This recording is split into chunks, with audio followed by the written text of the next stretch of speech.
The training took place on Saturday as well as Monday and Thursday evenings, a total of 18 training and preparation days. So all of these papers is going to be written down on the index card? Not all of that. You have to put key points. So you guys need to have knowledge of this material. So you're not reading on the paper. It's important to note that the participants in the Youth Summit's work groups are middle and high school age students whose interest in the issues were channeled from passion to problem solving by their adult advisors. Create a massive, broad-reaching public awareness campaign to prevent and reduce gun violence. Deliver support services to peers and families impacted by violence. Enhance access to treatment for victims and their families. So these are the things, Ramaya, that's on here that we wanted to capture, but you can use some of those as part of your story or background.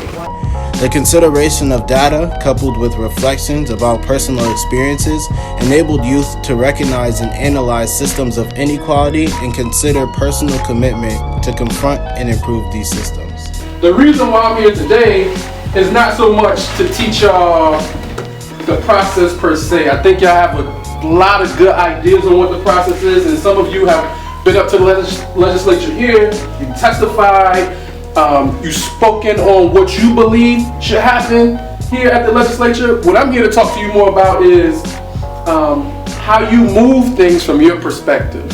If I try to help you, right, and you refuse my help, then you call me back and say, I need your help. You think I'm really gonna want to help you after you told me I need your help? Because you accepted the help. Well, then why would you even offer to help anyways? Because I'm trying to help. So think about that, folks. You have identified a safe place to have this conversation. Over the course of 3 months and 18 planning sessions, over 25 youth came together to research and examine the root causes of gun violence and the intersectional problems of poverty and school absenteeism. So we also found that statewide, 10.7% of students are chronically absent. The rate in Hartford is 39%. So that's roughly 4,750 students that are absent in Hartford that are missing school. For several years, the Youth Leadership Academy has sifted through data in the pursuit of knowledge related to preventing gun violence. Before and after the Parkland school massacre, the youth focused on systemic issues and inequities. The eventual focus on alleviating poverty, equalizing education, and preventing violence and trauma led to the presentation of related recommendations to the state and congressional delegations, Hartford City Council, and an initial youth summit held in December of 2018.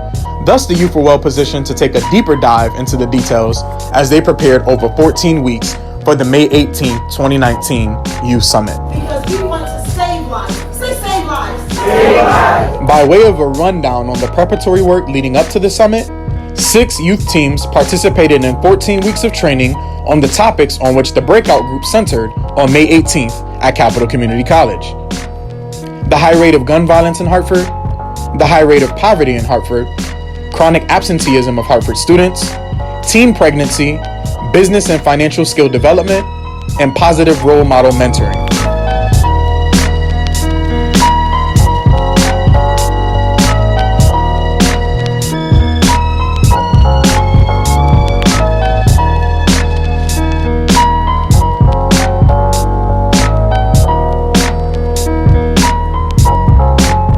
We're here raising youth voices on our way to D.C. for the Great Congress Experience and a tour of the African American History Museum. You guys stay tuned.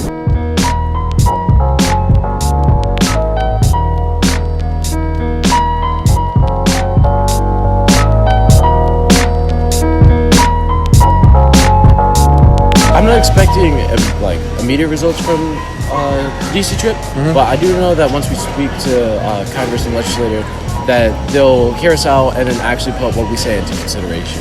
I'm expecting to see a lot of new people in my life and to hear what their stories are and how they came to get where they are in life, and I want to draw from their experiences. That's the type of experience that I want to get. I want to see what my elders have achieved and what I can achieve from their experiences and what I can gain from their knowledge.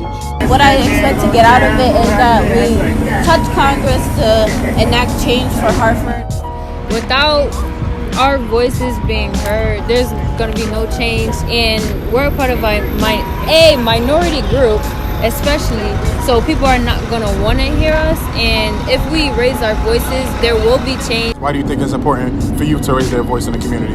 Well, I think it's important because everybody should have their own way to speak through life. I feel like it's important for you to raise their voice because you don't know who you can touch. Adults can learn from us too. It's not just us talking, and it's not just their experience. Yes, they may be older. Yes, they have more experience, but we go through more than they have. Not even just being heard, it's just that not being ignored in life. Being solitude. You can't live in solitude all your life. I've been working with violence and trauma, and one of the recommendations that we came up with that we think is really good is ending mass incarceration. Pulling people out of jail who have petty offenses for things that are legal now, or crimes that they've been proven not guilty for but are still being held for.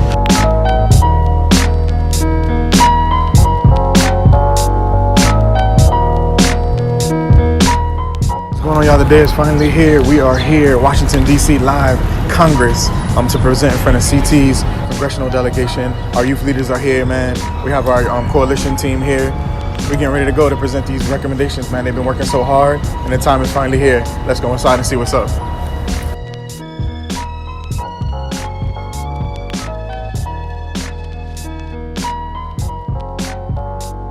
It was excellent. I have brought many groups down to D.C.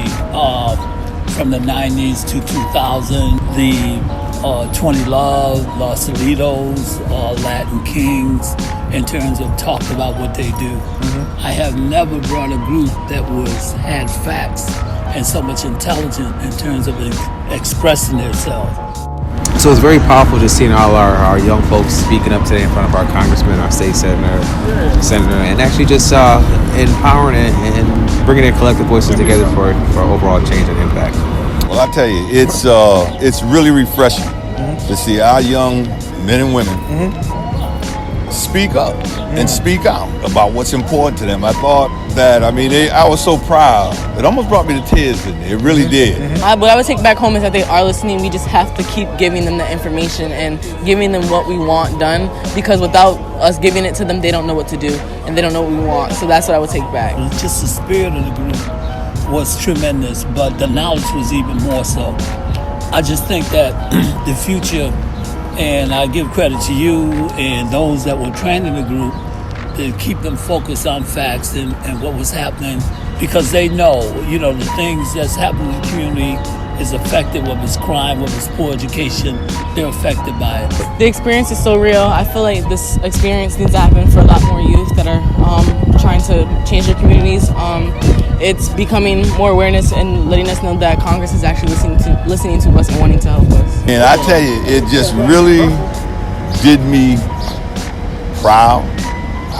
Young men and women stand up and speak their truth to power. Absolutely. And I think that they did the city of Hartford proud. Yeah. It's important for us to understand that as long as we stay together, we'll be all right. And there's a word that we don't use often enough when we're dealing with the so-called powers to be. It's a simple word, and it's the most powerful word in our vocabulary. No. What I took out is that there's a lot of things I don't know about African American history. When I was at the museum, I found it very inspirational, because I saw all the past people and what they've done. I feel like I can do great things too. When we went to the African American Museum, it was really educational. I learned a lot of different things about slavery that I didn't really know, because they don't really teach me at the type of school that I go to. It was a great feeling. I actually learned a lot. The Emmett Till Memorial was actually very heartbreaking to see.